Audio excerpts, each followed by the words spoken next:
1518 সাল ফ্রান্সের একটি শহরে হঠাৎ করেই রাস্তায় নেমে এলেন এক নারী।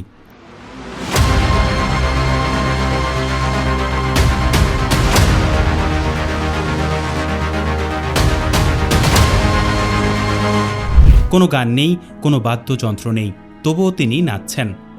এক সপ্তাহ পর তার সাথে যোগ দিলেন আরও শত শত মানুষ। তারা হাসছেন না, কাঁদছেন না, শুধু নাচছেন। তীব্র যন্ত্রণায় পা ফেটে রক্ত বের হচ্ছে,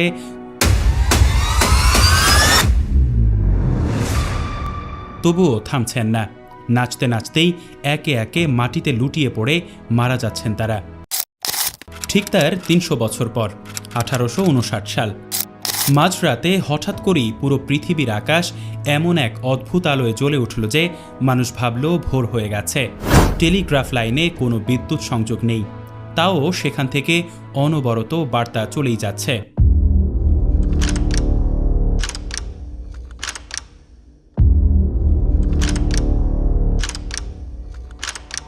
বের হচ্ছে আগুনের ফুলকি। আর এর ঠিক 100 বছর পর 1959 সালের এক বরফ শীতল রাত সাইবেরিয়ার -30 ডিগ্রি ঠান্ডায় 9 জন অভিজ্ঞ পর্বতারোহী নিজেদের তাঁবু ভেতর থেকে কেটে জুতো কাপড় ছাড়াই তীব্র অন্ধকারের মাঝে দৌড়ে পালালেন। কিসের ভয়ে? পরে যখন তাদের লাশ মিলল, দেখা গেল কারো চোখ উপড়ানো, কারো জিহ্বা কাটা, আর কাপড়ে লেগে আছে মারাত্মক তেজস্ক্রিয়তা।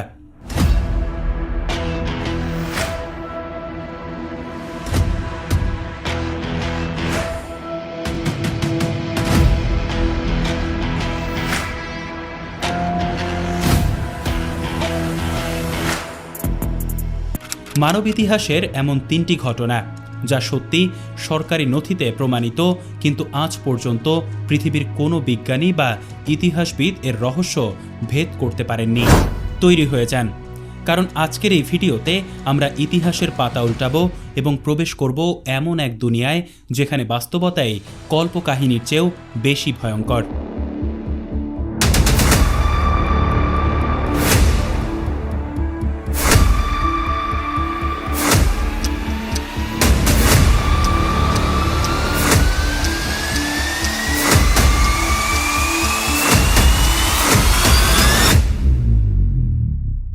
ঘটনা 1, দ্য ডান্সিং প্লেগ 1518 সালের জুলাই মাসের এক তপ্ত দিন।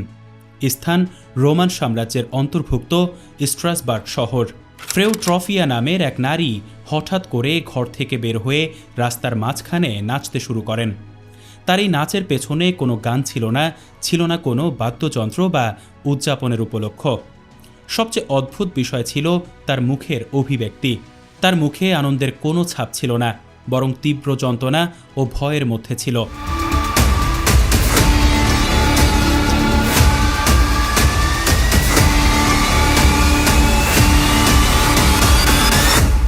তিনি যেন নিজের ইচ্ছার বিরুদ্ধে কোনো এক অদৃশ্য শক্তির টানে নাচতে বাধ্য হচ্ছিলেন। তিনি টানা 6 দিন দিন-রাত 24 ঘন্টা নাচতে থাকেন। ক্লান্তিতে পা কেটে রক্ত বের হতে থাকলেও তিনি থামেননি।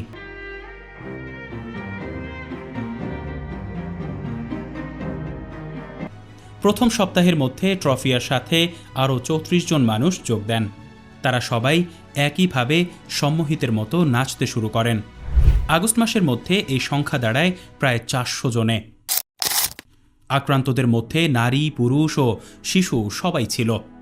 তারা দল বেঁধে শহরের রাস্তা, গলি ও বাজারের মাঝে নাচতে থাকে। ক্ষুধা, তৃষ্ণা এবং ঘুমের চরম অভাব সত্ত্বেও তারা নাচ থামানো তো দূরের কথা, বসার সুযোগও পাচ্ছিল না। তীব্র গরম এবং একটানা শারীরিক পরিশ্রমের ফলে অতি দ্রুত পরিস্থিতি নিয়ন্ত্রণের বাইরে চলে যায়।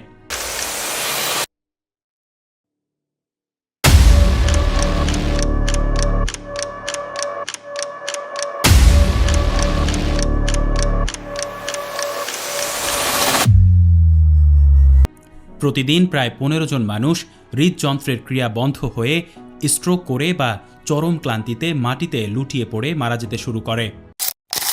শহরের কাউন্সিল ও চিকিৎসকেরা যখন দেখলেন এটি কোনো সাধারণ রোগ নয়, তখন তারা এক অদ্ভুত সিদ্ধান্ত নিলেন। চিকিৎসকেরা সেই যুগের অন্ধবিশ্বাস অনুযায়ী নিদান দিলেন যে এদের শরীরে তপ্ত রক্ত এর আধিক্য দেখা দিয়েছে।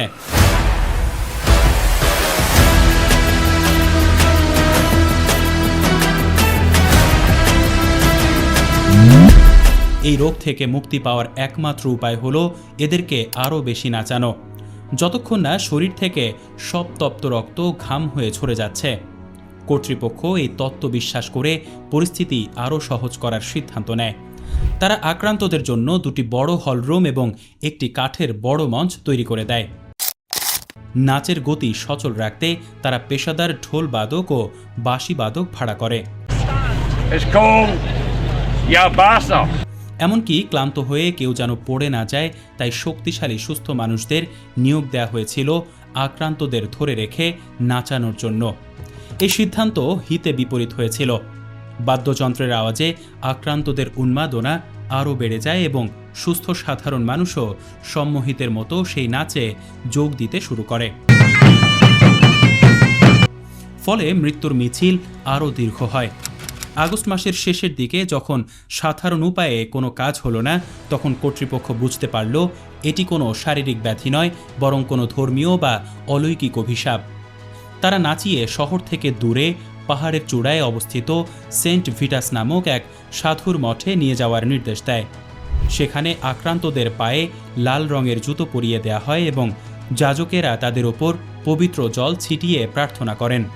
অলৌকিকভাবেই হোক বা শারীরিক ক্লান্তির চরম সীমানায় পৌঁছানোর কারণেই হোক, সেপ্টেম্বর মাসের শুরুর দিকে এই মহামারী ধীরে ধীরে কমতে থাকে এবং একসময় পুরোপুরি বন্ধ হয়ে যায়। আজকের আধুনিক চিকিৎসা বিজ্ঞান এবং ঐতিহাসিকরা এই ঘটনার পেছনে মূলত দুটি বড় তত্ত্ব দাঁড় করিয়েছেন। এক, এরগট বিষক্রিয়া। বিজ্ঞানীদের একটি দলের মতে তৎকালীন সময়ে শস্যে এক ধরনের ছত্রাক বা ফাঙ্গাস আক্রমণ করত, যাকে এরগট বলা হয়। এই ছত্রাকযুক্ত গম বা রাই দিয়ে রুটি খেলে মানুষের শরীরে এক ধরনের রাসায়নিক বিক্রিয়া হয়, যা আধুনিক যুগের মাদক এলএসডি এর মতো কাজ করে। এর ফলে মানুষের তীব্র হ্যালুসিনেশন হতে পারে এবং শরীর অবশ হয়ে খিঁচুনি বা কাঁপুনি শুরু হতে পারে, যা দেখতে নাচের মতো মনে হতে পারে। তবে তত্ত্বের দুর্বলতা হলো এরগট বিষক্রিয়ায় আক্রান্ত মানুষ টানা কয়েক সপ্তাহ ধরে এতটা তাল মিলিয়ে এবং সুশৃঙ্খলভাবে নাচতে পারার কথা নয়। 2. গণমনস্তাত্ত্বিক হিস্টেরিয়া। বর্তমানে অধিকাংশ ইতিহাসবিদ ও সমাজবিজ্ঞানী এই তত্ত্বটিকে সবচেয়ে গ্রহণযোগ্য মনে করেন। 1518 সালের দিকে স্ট্রাসবার্গের মানুষ চরম দুর্ভিক্ষ, প্লেগ রোগ এবং দারিদ্র্যের মধ্য দিয়ে যাচ্ছিল। এই তীব্র মানসিক চাপ, ভয় ও অপুষ্টির কারণে পুরো সমাজের মানুষের অবচেতন মন এক ধরনের মানসিক উন্মাদনায় আক্রান্ত হয়। তৎকালীন সময়ে একটি লোকবিশ্বাস প্রচলিত ছিল যে সেন্ট ভিটাস নামের সাধু রুষ্ট হলে মানুষের উপর নাচের অভিশাপ দেন। তীব্র মানসিক ট্রমার মধ্যে থাকা মানুষগুলো সম্ভবত বিশ্বাস করতে শুরু করেছিল যে তারা অভিশপ্ত, আর সেই অন্ধবিশ্বাসই তাদের অবচেতন মনকে অবিরত নাচতে বাধ্য করেছিল।